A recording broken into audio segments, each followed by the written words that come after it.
Bien-aimés dans le Seigneur, bonjour, c'est la prophétesse Manidoré. Nous allons lire le psaume 1. C'est le premier dimanche de l'année 2025 et j'aimerais dire à une personne, aujourd'hui, prends la décision de louer le Dieu créateur du ciel et de la terre. Nous allons lire le psaume 1 et comme il y a la neige, je vais vous rappeler ce psaume 51 qui nous dit, purifie-moi avec les eaux et je serai plus, lave-moi et je serai plus blanc que la neige. Donc voilà, toi qui m'écoutes aujourd'hui et qui est tombé sur cette vidéo, c'est un simple verset biblique. Dit Seigneur Jésus-Christ, vraiment lave-moi avec ton sang précieux et que je puisse être plus blanc que la neige. Oui, que le sang de Jésus-Christ nous lave, que le sang de Jésus-Christ nous purifie. Nous allons lire le psaume 1. Et vous allez me demander pourquoi. Je vais dire à une personne, il est important que tu puisses lire le psaume 1 pour que tu puisses vraiment diriger ta vie dans le bon sens en cette année 2025. Voilà le psaume qu'il faut que tu puisses essayer de te dire, voilà, je dois changer ma vie. Alors, qu'est-ce que le psaume 1 nous dit? Heureux l'homme qui ne marche pas selon le conseil des méchants. Est-ce que tu marches avec les personnes qui te conseillent méchamment? Alors, nous devons avoir une attitude d'enfant de Dieu. Un enfant de Dieu aime la charité et également s'éloigne des personnes méchantes parce qu'un enfant de Dieu craint de faire le mal aux autres. Est-ce que tu crains de faire le mal aux autres? Et ou est-ce que tu adores voir les personnes souffrir? Alors, retournez à la lecture. On nous dit, heureux l'homme qui ne marche pas selon le conseil des méchants, qui ne s'arrête pas sur la voie des pécheurs. Ok, il y a des gens qui disent que ces personnes prient Dieu, mais qui sont contents de s'associer avec les personnes qui font le mal. Parce qu'il dit pécheurs, franchement, il y a des pécheurs qui sont des personnes qui sont incapables de demander pardon. Tout le monde pêche, mais il faut savoir que il y a des personnes qui la conscience les dérange directement lorsqu'elles ont posé un acte et veulent directement demander pardon. Qui dit pécheur est une personne qui refuse de demander pardon et qui se met à accuser l'autre et qui ne voudrait même pas accepter la présence de Jésus-Christ ou bien d'accepter qu'on loue le Dieu créateur. Donc, il faut savoir que quand on dit pécheur et pécheur, là, si tu veux, tu googles même, on va te donner le verset biblique qui te dit que le péché mène à la mort, mais tout péché, tout péché n'est pas le péché qui mène à la mort. Alors, je vais te dire une chose aujourd'hui. Est-ce que tu peux décider de demander pardon lorsque tu as fait quelque chose de mauvais à quelqu'un ou cherche à éviter de te donner des faux raisonnements et reviens à Jésus. Donc voilà ce qu'on va parler aujourd'hui.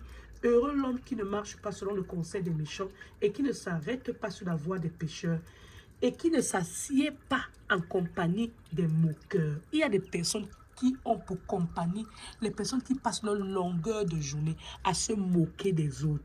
Toujours en train de narguer les personnes qui n'ont pas, ou bien les personnes qui n'ont pas peut-être réussi leur projet, ou bien encore en train de narguer les personnes qui peut-être n'ont pas de moyens, ou bien qui sont incapables de pouvoir faire telle ou telle chose. Il y a des personnes qui sont moqueurs et moqueuses. Alors la Bible nous demande que pour être heureux, il faut s'éloigner de telles personnes. On dit, heureux l'homme qui ne marche pas selon le conseil des méchants, qui ne s'arrête pas sur la voie des pécheurs et qui ne s'assied pas en compagnie des moqueurs, mais qui trouve son plaisir, écoutez bien, dans la loi de l'Éternel. La loi de l'Éternel, je vous rappelle, allez chercher à lire les 10 commandements. Et il y a la loi royale. Oui, la loi royale qui nous demande de nous aimer les uns les autres. C'est dans Jacques chapitre 2. On nous dit que la loi royale, c'est de nous aimer les uns comme les autres. Alors, je vais dire à une personne, quand on nous dit, mais qui trouve son plaisir dans la loi de l'Éternel et qui la médite jour et nuit, est-ce que tu peux décider de méditer la parole de Dieu jour et nuit à partir de ce jour? On te dit que lorsque tu médites la parole de Dieu jour et nuit, alors la Bible nous dit quoi dans le psaume 1? On dit qu'un tel homme qui médite la parole de Dieu jour et nuit, il est comme un arbre planté près d'un courant d'eau, qui donne son fruit à sa saison, et dont le on dit bien, et dont le feuillage ne se flétrit point. Regardez les arbres qui sont là-bas. Vous voyez le sapin qui est là-bas, on dit bien le feuillage ne se flétrit point. Il y a des arbres là dans ce jardin qui sont secs, regardez. Mais vous voyez le sapin tient bon.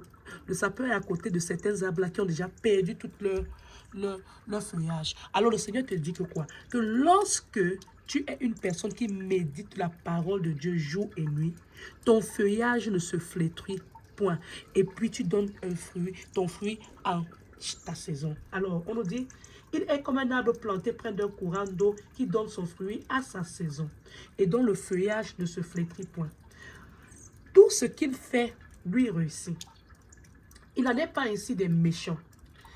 Écoutez bien, il n'en est pas ici des méchants. Ils sont comme la paille que le vent dissipe. C'est pourquoi les méchants ne résistent pas au jour du jugement, ni les pécheurs dans l'assemblée des justes, car l'Éternel connaît la voie des justes. Écoutez bien. Et la voie des pécheurs mène à la ruine. Alors, il faut savoir ceci. Il y a certaines personnes qui sont méchantes, qui ne veulent pas changer leur caractère parce qu'elles se disent que, oh, elles sont en train de voler. On nous dit que le Seigneur, il voit tout. Donc, ne pense pas que ce que tu es en train de faire dans la nuit, là, en train de voler les étoiles des gens, en train de prendre la chance des autres d'avancer avec. Tu te dis que Dieu ne voit pas. Dieu voit tout. Et il dit bien que lui, il voit tout. Il dit que la voie des pécheurs mène à la ruine. Tu peux certes croire que tu vas voler les étoiles des autres pour avancer et tu te plais dans ta méchanceté.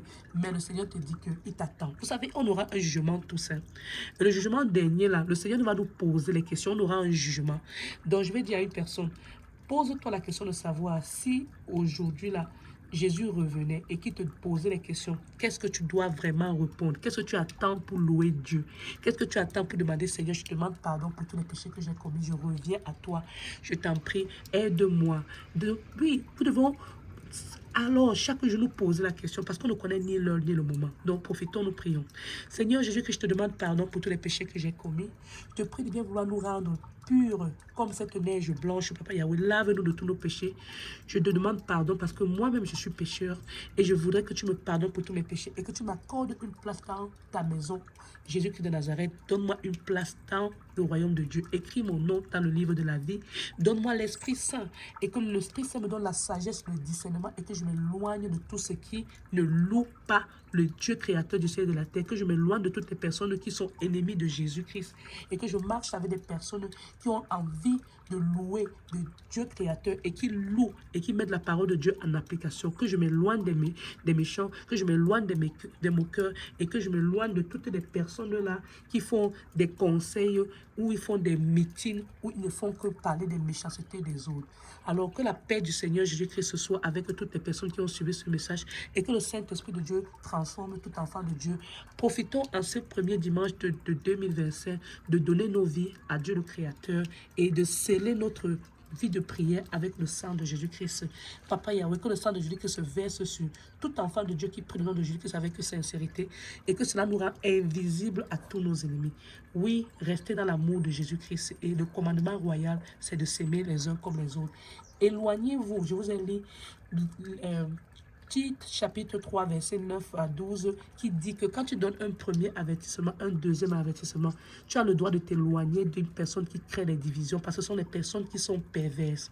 Donc, allez-y, nourrissez-vous de la parole de Dieu, parce que le Seigneur nous dit que terre et ciel passeront, mais les paroles de Dieu ne passeront pas. Nous avons lu dans le psaume 1 que pour rester cette personne qui va être heureuse, on doit chercher la parole de Dieu, on doit la méditer jour et nuit. Merci encore, c'est la prophétesse Mani Doris.